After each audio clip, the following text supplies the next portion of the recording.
अगर आप किसी काम में इतने इंटरेस्टेड हैं कि उस काम के लिए समय पर खाना, समय पर सोना, दोस्तों के साथ घूमना और यहाँ तक कि जब तक आप उस काम में सफल नहीं होते तब तक अगर बाकी सब कुछ भूल जाते हैं और अपने उस काम के पीछे पागल की तरह लग जाते हैं, तो ये हो ही नहीं सकता कि आप उस काम में असफल हो जाएं।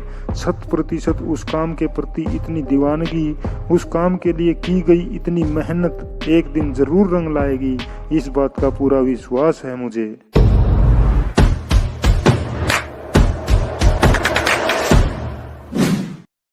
नमस्कार दोस्तों, मैं विकास पूरे विश्वास के साथ इस वीडियो में आपका स्वागत करता हूं कि ये वीडियो देखने के बाद आप ये जान पाएंगे कि किसी काम को करने के लिए उत्साह, आत्मविश्वास और ध्यान कितना जरूरी है।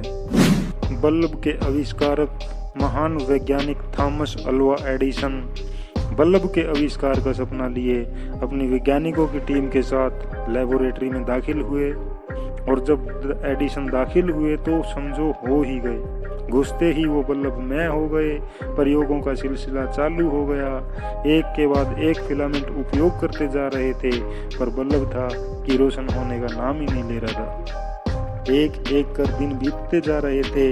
हर बीतते दिन के बाद सभी साथी वैज्ञानिकों के सब्र का बांध भी टूटता जा रहा था। हालांकि उनमें से अधिकांश एडिसन से काफी यंग थे, परंतु एडिसन का उत्साह उनका अपना ही था। उन्होंने कार्य हाथ में लिया तो पाड़ना ही था, परंतु बल्ब था कि रोशन होने का नाम ही नहीं ले रहा था। करीब 20 दिन बीत गए। 4000 से ऊपर फिलामेंट उपयोग किए जा चुके थे। आखिर साथी वैज्ञानिकों के सब्र का बांध टूट पड़ा। उनमें से कुछ एक ने एडिसन से कहा भी कि अब छोड़ देते हैं, लगता नहीं कि बल्ब जल जाएगा। हम हजारों फिलामेंट उपयोग कर चुके हैं, हमें मानना ही होगा कि हम नाकाम हो गए हैं।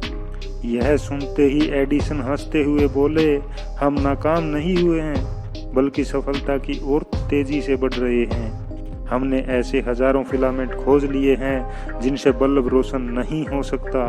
अब बल्ब को रोशन करने वाले फिलामेंट की बारी आ ही गई है। मेरी बात मानो, हम सफलता के द्वार पर दस्तक दे चुके हैं। और आखिर 2 वर्षों तक लगातार कार्य करने के पश्चात तथा करीब 6000 से ऊपर फिलामेंट नाकाम हो जाने के बाद वह फिलामेंट खोज ही लिया गया जिसने बल्ब को रोशन कर दिया और उसके साथ ही पृथ्वी के प्रकाश से जगमगाने की नींव डल गई। लगातार 2 वर्षों के करीब वहीं प्रयोगशाला में डटे रहने, वहीं खाने पीने और सोने वाले तथा नाकामियों में भी उत्साह और उम्मीद बनाए रखने वाले 1000 गुणों के मालिक एडिसन को बल्ब खोजने के हेतु मैं आज सलाम करता हूँ और सभी व्यक्तियों से एडिसन के ये सारे महान गुणों को जीवन में उतारने की गुजारिश करता हूँ, क्योंकि जीवन में उत्साह, आत्मविश्वास, ध्यान और दूरदृष्टि से ही बनता है, बातों या डिग्रियों से नहीं।